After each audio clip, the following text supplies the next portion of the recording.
problem with this today, again, is if Social Security gets reduced in the future because the trust fund runs out and we don't have enough to pay 100% of what is promised, that's gonna slide these break-even ages to lower ages. And depending on how much they potentially, if they do reduce it in the future, maybe the early end of this break-even age could be as early as 78 or 77 or 75. We just don't know because there has been no guidance from the government on this. But if that's something that you're worried about, I think it's worth noting when you're deciding when to take your Social Security. And I think it's important to understand the context of your individual situation. Doug Lemon's focused on things like inflation and taxes and the rate of return you would make on your investments that you don't need to take out earlier if you take your Social Security at an earlier age. But there's a whole bunch of different variables out there.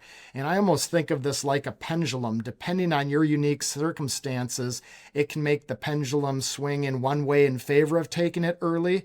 And in other situations, it can make sense to take in your Social Security later and delay it. Finally, and the purpose of this whole video today is if you believe Social Security will be reduced in the future, that's gonna, all things being equal, slide that break-even age to younger than what Doug Lemons talked about in his research years ago.